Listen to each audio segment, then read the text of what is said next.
Hello and welcome to Pigeon Duiwe News TV.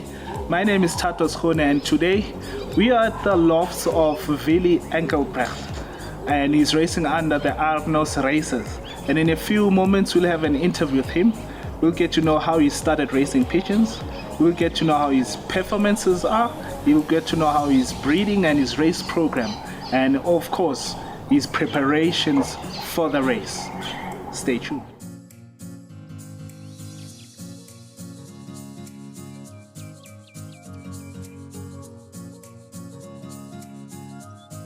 Mr. Willie, welcome to the show. Thanks a lot, Tati.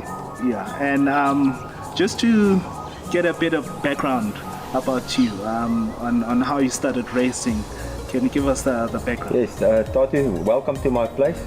This is my happy place, and I appreciate the work that you guys do, and really your whole team, welcome, and thanks for the opportunity. It's an honor to be as a host on your program. Yes, I've started the first time with racing pigeons in 1983. That was pigeons that I got from a family member, and I was only in standard 6 those years. And it was a faraway town called Palaborwa. That's what it was my first club that I raced in. So I got these birds, but even before that, some of my family members, as I said, Alan Forey, he raced in Bloemfontein. I went and visited them over school holidays, and when I saw the pigeons, and I think the most thing that attracted me most, it's when they came into the sunlight and that shiny things around their necks, and it changed colors from green to purple, and it was just so amazing, and I decided that's a thing that I want to do, is race pigeons one day. So after matriculated in '87, so I went to the police college after school. That was my first work, and I stopped racing pigeons. In 1992 I got stationed in Heidelberg, and then I immediately started racing pigeons again, up to about 97, 98. I had super years in the Oef, being the long distance, middle distance champion. Unfortunately, I stopped in '88 due to being athletics coach. I'm one of the top, say, 5 athletics coaches in the country. Honored to say that I have coached now 183 national medal winners on athletics. Yeah, now you will ask my loft name. I'm Willie Engelbrecht, as you said, but my loft name all those years of after 2000 especially was Arno's Races. We had a son called Arno. Unfortunately, at 8 years old he got cancer, a tumor, and so and he was a top sportsman. So at 8 years old we went for big operations and chemo and everything. So I said, let's start a small loft for him to keep him busy and just get him focused. And so we started a loft in 2000, and I called it, unfortunately he passed away after months of fighting cancer. So I decided in his memory I'll always be racing under the loft name Arno's Races. So that's in his memory. Racing from Heidelberg, Gauteng, in the GPU, those years it was still called the THU, Transvaal Aluminium. And it's extremely tough, really, it's tough. There's no draft for the pigeons going this way. They all run opposite the Suikerbos Run Nature Reserve, roughly on the R59, somewhere between the Suikerbos Run there. That's a natural pathway for them to race. That year I managed to win the States President Cup race in the GPU from that was from Glen. But the bird those years, it was 4,600 birds only in the GPU or THU, and 243 members racing in the GPU. So that was a special year, always involving, because I know how to race pigeons. That's especially because I'm a coach. On that point, Willie, what methods do you put in place that you ensure that it will bring champions for you? Yeah, that's a good question. Thanks, Tati. I think pigeons like routine. They like to feed, train, in specific hours of the day. So they want to be in routine. They know they don't want surprises. So that's the first thing I think. The second thing is they must be fit. You need to train pigeons. They need to be fit. Before you start road work, many fanciers make the mistakes by jumping too soon. Your birds need to be roaming at least an hour before you take them for the first training flight.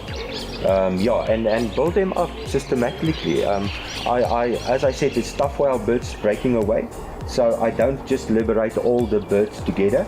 I make special focus and work on liberating them, single out small packets of 20-15 birds. So there must be a lot of leaders. They mustn't be followers. They must think, and from a young age, the homing abilities is to me one of the most important things, and it can be coached as well.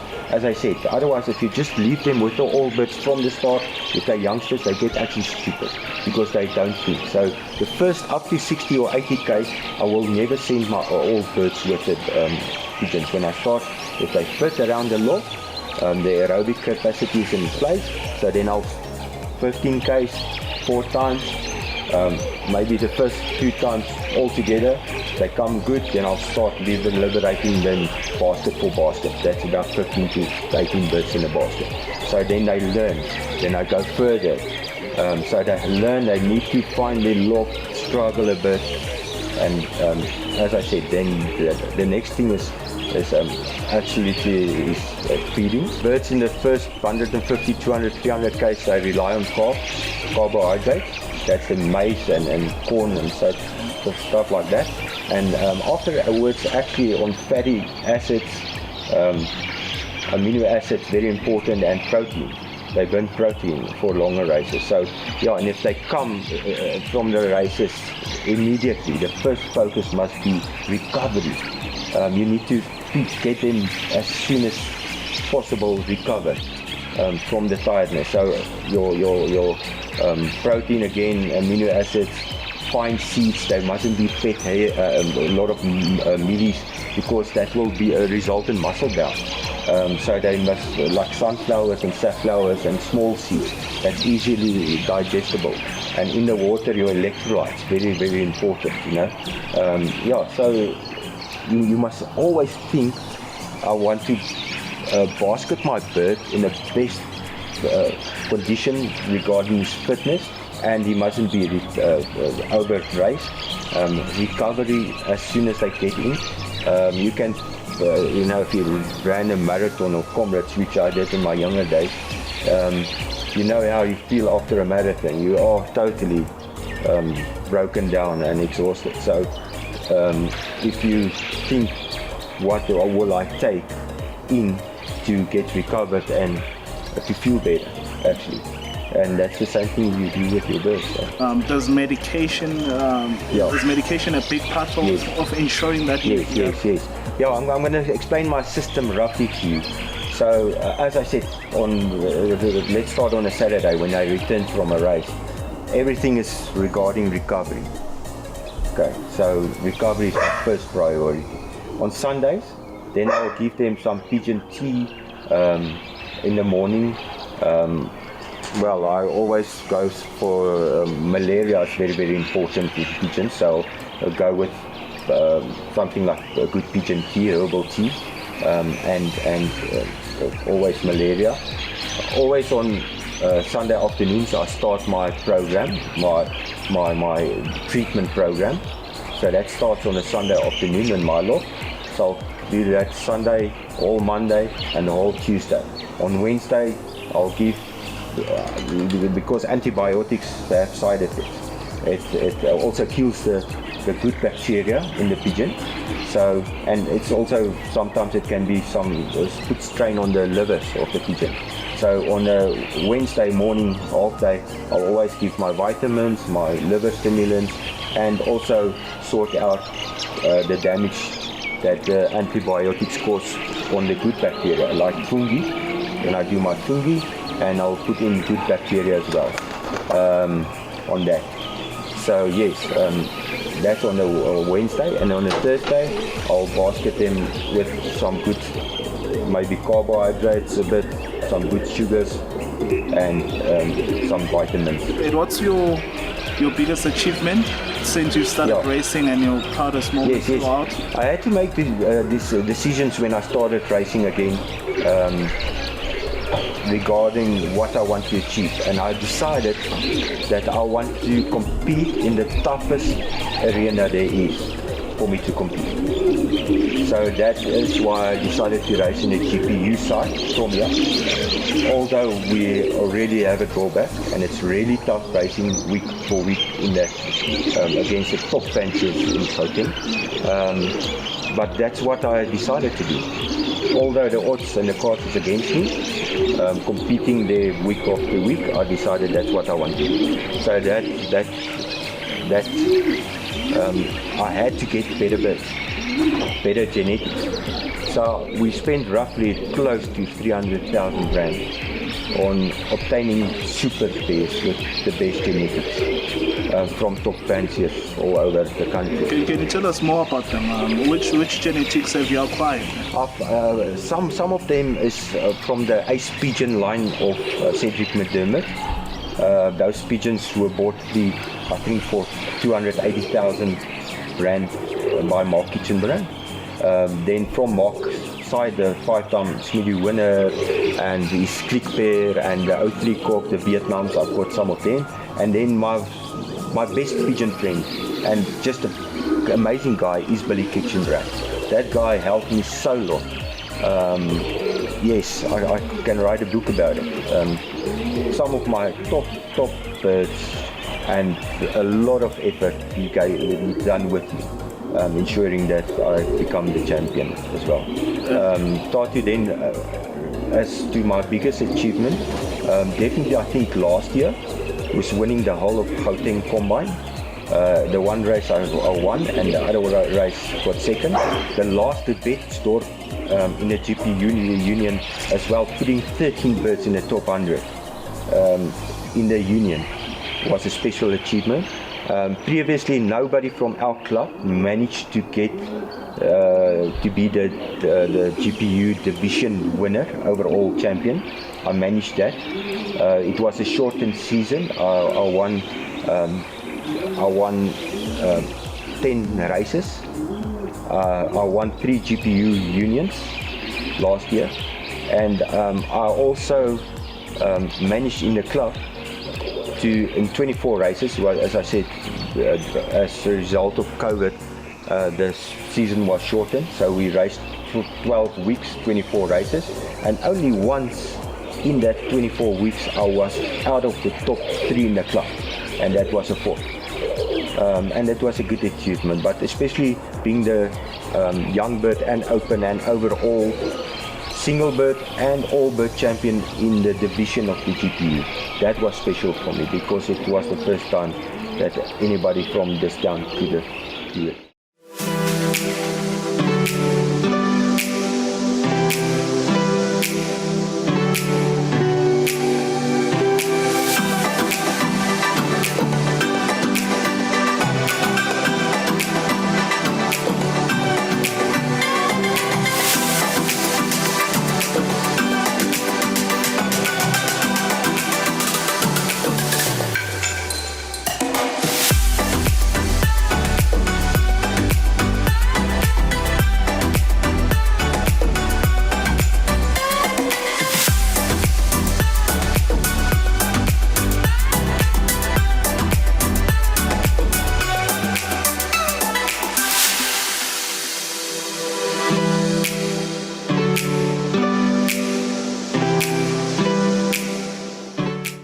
What's your plans going forward with your loft? What are your objectives? Yes, I think it's to race. As I said, I've achieved some great results in the division, and now my focus will definitely be on the ending up higher in the averages in the GPU union as well, obtaining the best genetics that I can, and also I sell birds. I make it available at really good prices to anyone, even my competition in the town can buy birds from. But yeah, I think my objectives is that, and also developing young pigeon fanciers, and the latest is very, very special to me. My granddaughter, Clarabelle Pitsier, she's racing a junior team with me from this loft, so she can send 5 young birds, 5 open birds. She sits and waits with me for the birds, and what's amazing is that we are privileged to lead the Arnos races, leading the divisional points overall now, but her team is second in the division. She flies under rainbow races. She's really doing a great job, and it's also very nice to get young people. We so many old fanciers that it's getting very challenging to get young people. We need young blood coming into this. How did it all start? Where did she get all the inspiration from? When she started walking, she got into the pigeon loft, feeding the birds with her grandfather and my wife. I must mention my wife. She's actually the guy looking after my pigeons. She trains the birds. She tosses them for me. She's amazing. Well, what's the biggest hiccup that you experienced that could have costed you? Yeah, I think there's 2 mentions that I want to make, and I hope the whole South African pigeons want to hear my words. Is don't get jealous when guys are doing good. You know, we want to, as soon as a pigeon won or win, we want to ask, what did you give?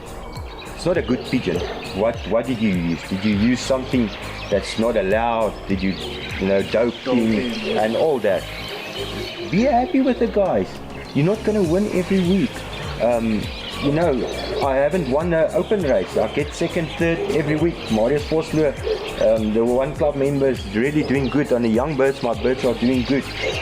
But I'm not jealous of him. I shake his hand and go and talk to the champions and get help from them rather to criticize and so on. So let's start getting better sportsmanship between the guys. That's my first point. And I think the second hiccup that I get in my life is lately is the resistance of the pigeons, because we fly on antibiotics, and unfortunately I'm not convinced that there's a natural system at this stage that you can be successful with. I give a lot of natural stuff out of racing season, off season, to build up the immunity, but there's so many sickness, Newcastle disease, paratitis, and you know, everything going around, circovirus, killing the birds get sick. So, and sometimes it's out of your hands. My lofts get cleaned every day. I disinfect them many times. So I try my best for the birds to be healthy, but sometimes they get sick, and then it's hard, sometimes very hard, to get bad luck, as I call it, sometimes in season. So that's a hiccup to me if they get, you know, diseases. And now, what's your ultimate tip that you can give to fanciers out there, starting and those who've been racing for long? Look, the sport is expensive. You can make it cheaper. You don't have to buy the best feed in the country, paying 400 Rand a bag. If you can do it, well done. I've been champion on mealies and sunflower, black sunflower, mixing it in the right mixes. So yeah, get to the top fanciers, try and get your hands on good genetics. If your heart is pure and honest, a good fancier will help you. Don't go and sell the birds they give you on the market for after a year. It's your birds. Look after them, help. Even, you know, start as a junior. Don't just start paying your money and your fees 10,000 Rand a season. There's cheaper ways, 500 Rand for juniors. Start at the bottom, but look at your pigeons, go to a fancier. I'm sure they will help. So genetics is very important. As I said, it's expensive already, so don't go and buy any pigeons that's available. There's a lot of, I've even spoken in WhatsApp groups. Don't go and just buy birds. The right thing is go and handle it actually, because I've bought birds lately that are actually resold because I wasn't happy. I couldn't get the chance to to handle them. So yeah, he talks a lot of truth there. Don't handle the birds and buy it from fanciers that really race in front. Pedigrees is important. A lot of the going around that as well, but it's not the ultimate. Good birds with good pedigrees is that, because a pedigree just shows you out of the winning genetic line that you buy, but it's not a guarantee. But if without a pedigree, you don't know, you don't actually have the proof of where the line is from and what the grandparents and great grandparents did. So for me, it's admin work. I've got a pigeon program that I do. Every bird's got a pedigree. It's taking hours to feed it in, but I want to do that part, the admin part as well. Thanks a lot for that information, Willie. Yes. And do you have any closing remarks? Yeah, guys, let's enjoy the sport. Talk to your team. Thanks for what you're doing lately. I watch all the videos. It's learning. I'm learning from it. Keep going. I hope you guys get funded somehow, because you're doing a great job, really. But let's start to give each one the credit they deserve. Don't shoot out the champions. There's a lot of club champions, a lot of clubs in town, each in their own right. There's a lot of organizations. Enjoy the sport and give back in some manner. Give back to the guys that aren't as fortunate as you are. Give back. It's good to make a difference in someone's life. With the COVID and everything we're experiencing, it's so nice just to make some positive change in somebody's life. Let's give back. Thanks a lot. Thanks a lot for joining us on today's show. Thanks. As you've heard from Willie Engelbrecht, thanks a lot for watching. Don't forget to like, share and subscribe to our TV channel. My name is Duiwe News, and this is Pigeon Duiwe News.